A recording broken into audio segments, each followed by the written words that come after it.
This is a video pertaining to the removal and installation of 66 to 67 Chevelle lower windshield filler slash windshield channel. This also applies to 64 and 65.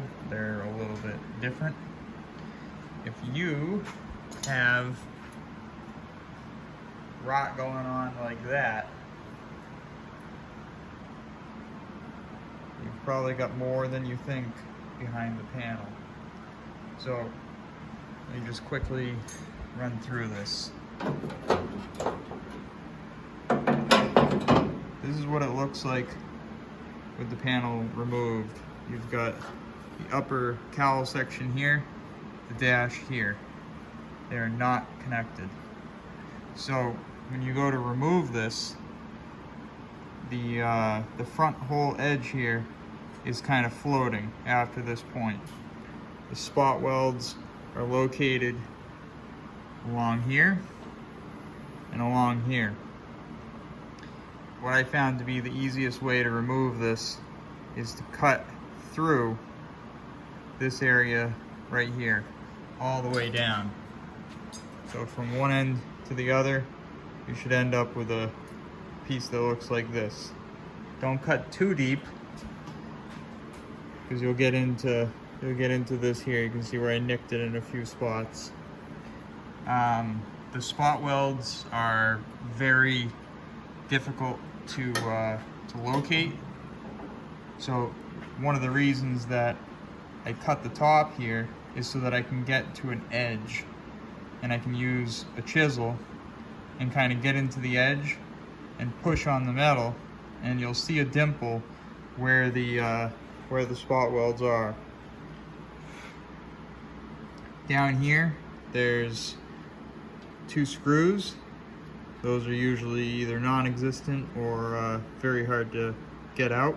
If you take a chisel and knock one side and then the other side, you can usually grab it with pliers and twist them out. The dash is anchored on the corners by a couple tack welds. You may get a loose dash scenario, like, you can't really see it, but the dash is free over there, so I'm gonna have to spot weld that.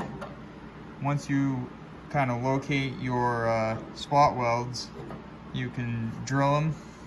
Don't go too deep, but you kind of have to go into the base metal a little bit to get them to free up. So that's the most difficult part of it, is just getting this piece out of here. And for some people that, are wondering, that is clean steel.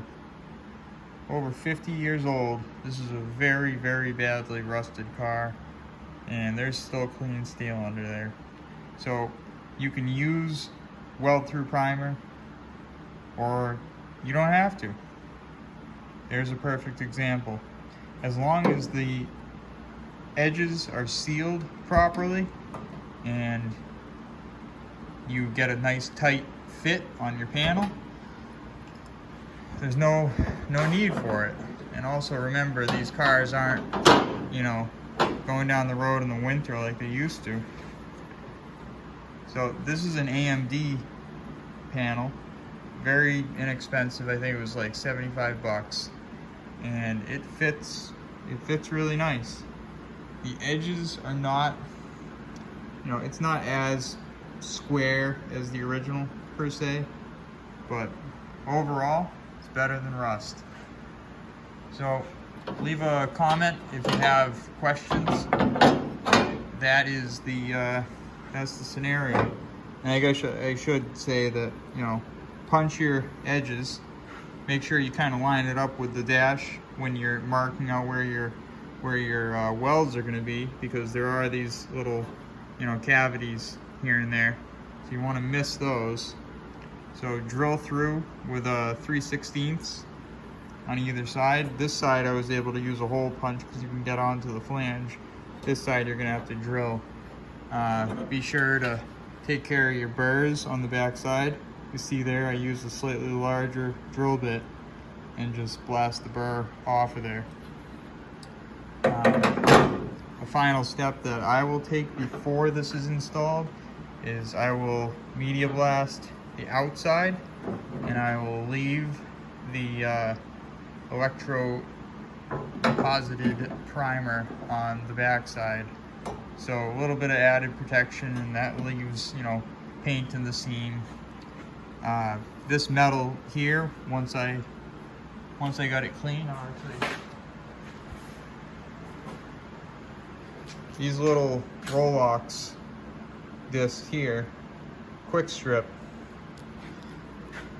kind of fits in there real nice. You can get both sides, and it gives you a pretty darn good finish. This was solid rust before, but luckily the only real areas that have perforations are around here, but it's not bad. Much better than it was. And if your car has rust showing in here and you're going through the effort of restoring it and you don't replace this, you're going to regret it in a few years, because it's just going to bubble right through your fresh paint, and then you're going to be looking at a whole bunch of work to fix it. So, thanks for watching.